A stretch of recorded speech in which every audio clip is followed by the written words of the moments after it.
ఉగ్రవాదులను యుద్ధచర్యగా పరిగణిస్తాం.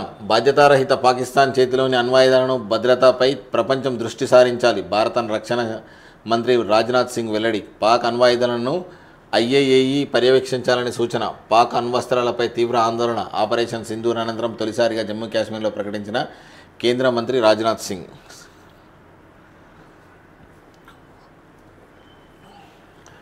పుల్వామాలో ఎన్కౌంటర్, 3 జైషే ఉగ్రవాదులు హతం. పక్కా సమాచారంతో త్రాల్ ప్రాంతంలో తనిఖీలు. ఎదురుకాల్పుల్లో 3 ఉగ్రవాదులు మృతి. మృతుల్లో ఆసిఫ్ అహ్మద్ షేక్, అమీన్ నజీర్ వని, యువర్ అహ్మద్ భటులుగా గుర్తింపు. మొన్న పహల్గామ్ దాడిలో పాల్గొన్నటువంటి ఉగ్రవాదులు నిన్న ఎన్కౌంటర్ చేసి చంపేశారు. సార్, నేను మోదీ గవర్నమెంట్కి ఒక్కటే అప్పీల్ చేస్తున్నా. భారతదేశాన్ని ప్రేమించనోడు, త్రివర్ణ పతాకానికి సల్యూట్ చెయ్యనోడు, జనగణమనగా ఆలోపించనోళ్ళు దేశంలో ఉండవచ్చునా? ఒకసారి ఈ SMS పోల్ పెట్టండి. భారతదేశంలో ఉన్నటువంటి వ్యక్తులు ఎవరైనా సరే త్రివర్ణ పతాకానికి సల్యూట్ చేయనటువంటి వ్యక్తి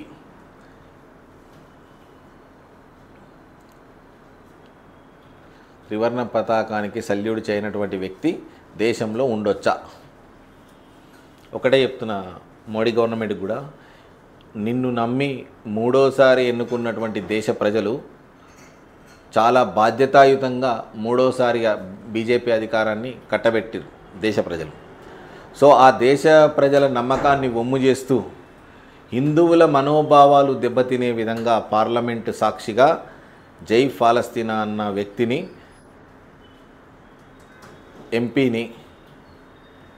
ఎంపీ రద్దు చేయాలన్నా వద్దా అనేది ఒకసారి బీజేపీకి కూడా గుర్తుంచుకోండి. ఎందుకంటే మొన్న ఆయన పేరున్నది, ఆయన ఉత్తరప్రదేశ్ ఆయన కురేషి మీద వ్యాఖ్యలు చేస్తే జైలుకు పంపిస్తా అని చెప్పేసి సరే కేసు పెట్టిరు, సమ్మతమే. మరి అసదుద్దీన్ పైన ఏమున్నది కథ? జై ఫాలస్తీనా అనడం మంచి పద్ధతేనా? మోదీ గవర్నమెంట్ కూడా ఆలోచన చేయాలి ఇది. ఎందుకంటే ఒక దేశంలో కఠినమైనటువంటి నిర్ణయాలు ఉన్నప్పుడే ఆ దేశ ప్రగతికి సోంపారం అవుతాయి. అటువంటి వ్యవస్థ మీరు తీసుకురాకుంటే మీరు కూడా నెక్స్ట్ టైం గంగలో కలిసే అవకాశం ఉంటుంది. సరే, సెకండరీ, కాంగ్రెస్ ఏం చేస్తుంది, ఎట్లా చేస్తుంది అనేది అది సెకండరీ విషయం.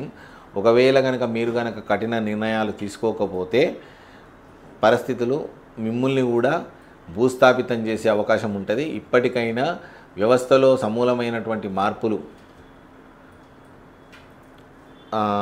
మళ్ళీ ఏవైతే కొన్ని నిర్ణయాలు ఉన్నాయో, అంటే రూల్స్ అయితే ఏవైనా ఉన్నాయో గవర్నమెంట్లో కొన్ని రూల్స్ ఉన్నాయి, ఆ రూల్స్ని కూడా సవరించాల్సిన అవసరం ఉన్నది. కొన్ని చట్టాలను సవరించాల్సిన అవసరం ఉన్నది.